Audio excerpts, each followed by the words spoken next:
La culture n'est-elle pas une forme de repos? On va continuer à se reposer avec vous grâce à votre agenda culturel et on commence par un livre, un roman. Oui, exactement, parce que moi aussi, j'ai cherché le repos un petit peu partout. Alors aujourd'hui, je vais vous parler de ce livre de Samuel Adrian. L'auteur a passé une année sur la route, comme le titre l'indique, avec son cousin Xavier et leur vieille Peugeot 204.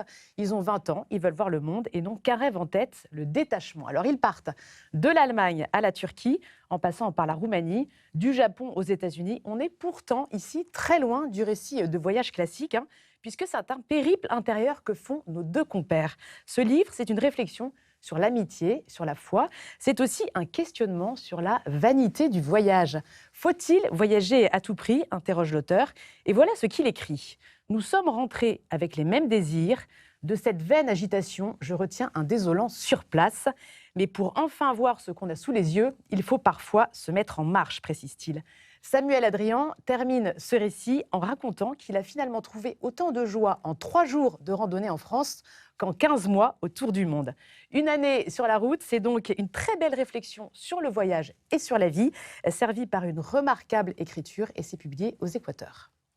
Le repos, c'est aussi une manière de voyager, un voyage intérieur au moins, ou le voyage peut être aussi un repos, Alain Corbin? Oui, j'ai vécu ça dans les randonnées. Ah, J'ai pratiqué dans ma jeunesse les sentiers de grande randonnée sur plusieurs centaines de kilomètres de suite, 500-600 kilomètres au Massif central. Et effectivement, on trouve là une forme de repos qui m'a laissé un souvenir vraiment très, très fort et très, très, très agréable. il faut partir sur les chemins, ça c'est un très bon conseil.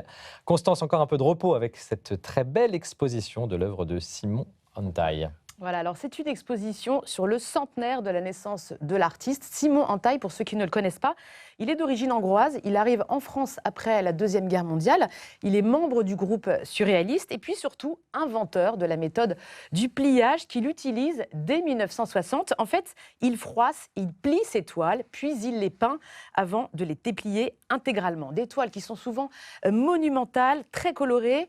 On a par exemple la série des Mariales que vous voyez à l'image. C'est un hommage aux Madones de la Renaissance italienne, ou encore les tabulas, ces petits carreaux de couleurs très apaisants que vous voyez également. Alors moi, l'œuvre qui m'a le plus touchée, elle s'appelle Écriture rose. Il l'a réalisée en un an, c'est celle-ci, de 1958 à 1959. Il va chaque jour à la messe, il copie quotidiennement des phrases de la Bible qu'il mêle à des textes philosophiques, des extraits que vous pouvez deviner sur cette grande toile. C'est un exercice spirituel, dira-t-il.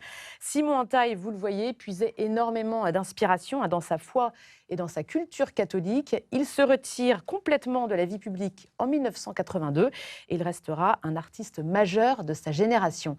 Simon Antaille, une expo magnifique, majestueuse, 150 tableaux exposés à la Fondation Louis Vuitton et c'est jusqu'au 29 août.